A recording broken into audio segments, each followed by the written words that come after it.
Good day! Ayan, so habang naka-pressure cook nga yung aking niluluto na pagkain ng aking aso, punta muna ako dito sa terrace at tingnan ko itong napakagandang gumamila ko, diba? Kasing ganda ng puso nyo.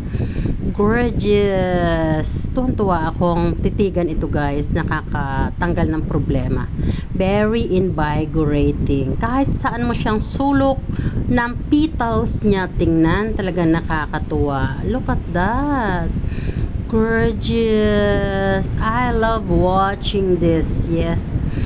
Sobrang napakaganda. At ito na nga, naluto na yung ating dog food. At sobrang sarap niyan, guys. Para sa aking racing pitbull. Ayan. Ang aking racing dog ng always healthy to cook foods for our pet. Talagang mas healthy na tayo mag-prepare or magluluto ng pagkain ng ating mga doggies. All the ingredients is selected to make your pets po natin healthy. yung mga harmful ingredients, no? Na possibly maka-harm sa kanilang mga kalusugan, no? Alam nyo, guys, lagi nating iingatan yung ating mga dogs and cats, no? Yung mga nabibili na pagkain sa labas, medyo mataas yung chemicals nila na block ng kanilang gallbladder. Yes. Ang pinakang mahal po na gastusan sa pagkakasakit ng ating mga pets ay ang mag-block ang kanilang gallbladder, which is causing urinary infection, no? Hindi sila makaihi. So, ayan, guys. Sobrang sarap niyan. Ayan.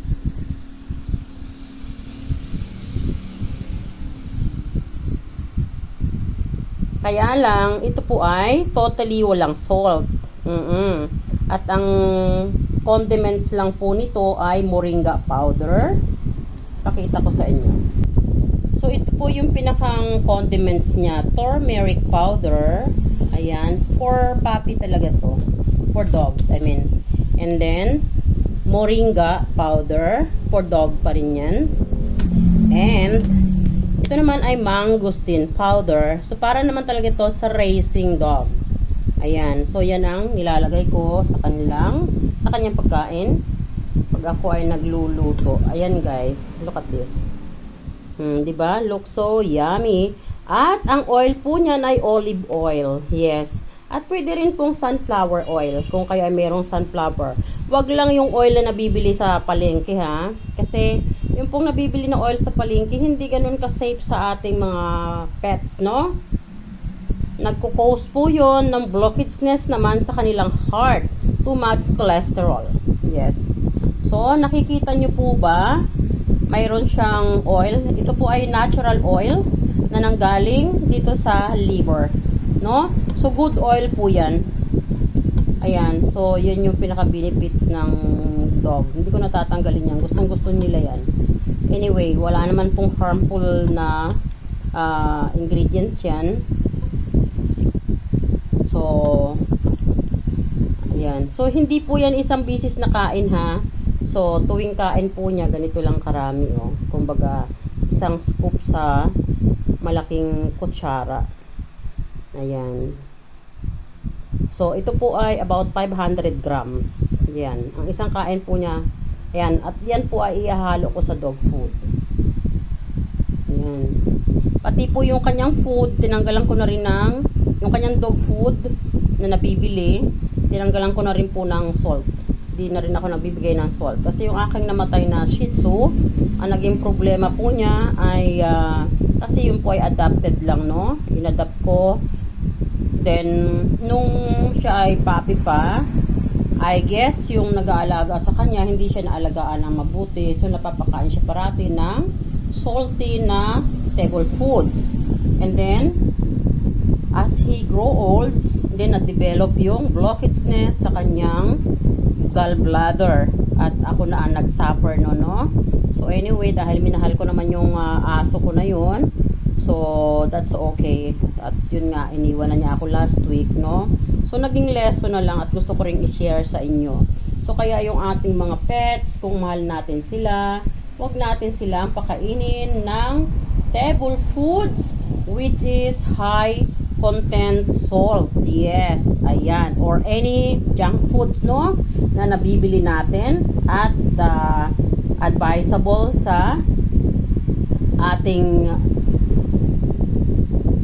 being a human. So, iba po ang pagkain ng human, iba ang timpla, at iba rin ang sa aso. Ang aso po ay very, very sensitive ang kanilang inner circulation.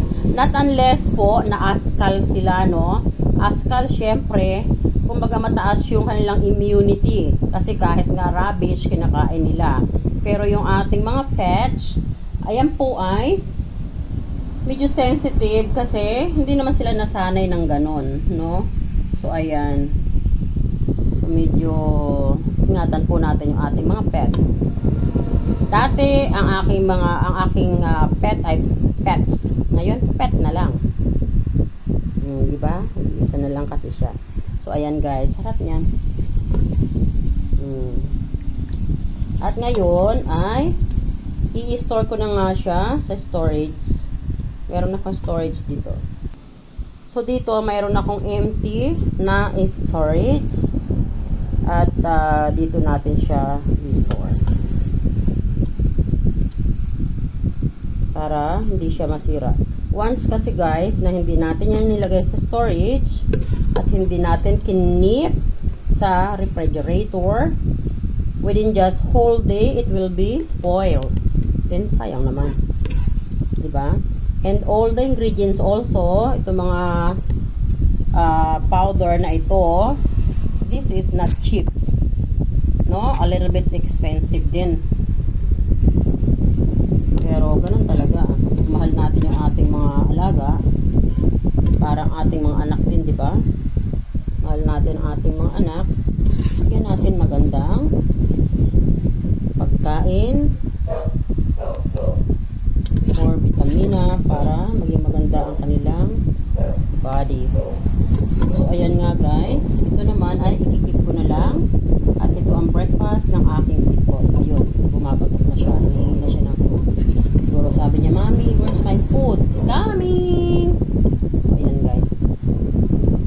Ayan. So, meron na tayong food for 1 week sa ating pitbull. So, ayan. O, diba? Dami niyan guys. O, diba?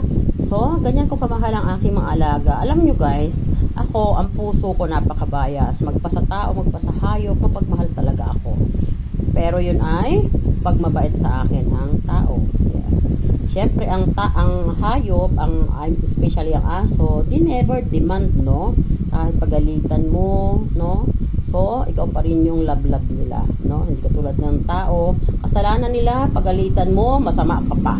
Yes, di ba? Ayan. So, yun lang guys. Ang kwento for today. And thanks for watching. God bless. I love you all. Ayan. Oh, ayan. Sarap. Ang pagkain ng ating dugo. Delicious food ng ating dugo.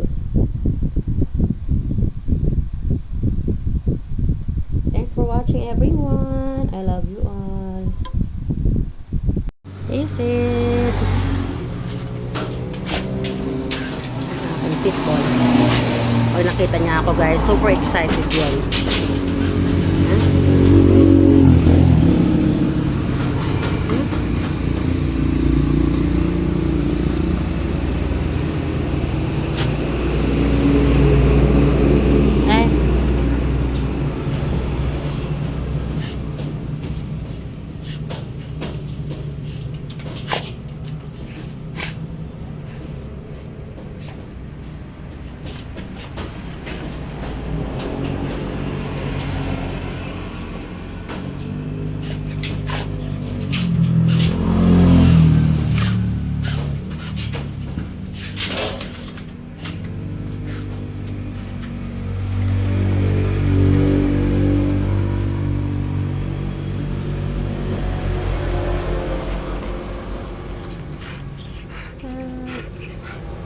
Good boy, yan.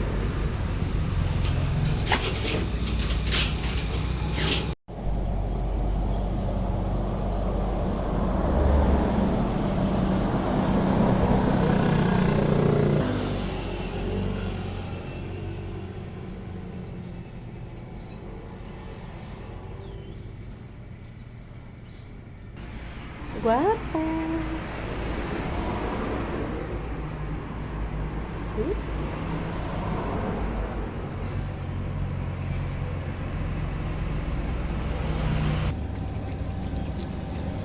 So, ayan, nakita nyo, gustong-gusto niya, di ba? So, ayan. Ayan ang aking pitbull, ganyan siya kalaki.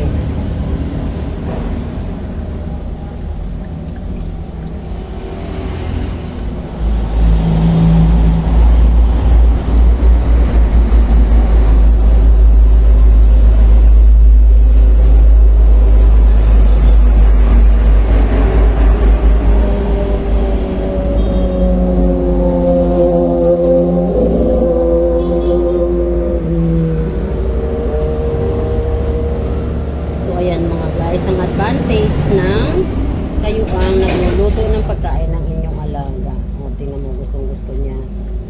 Hindi mo na kailangan magmakaawa sa kanila para kumain. Talagang pag nakita nila yung food right away, on the go.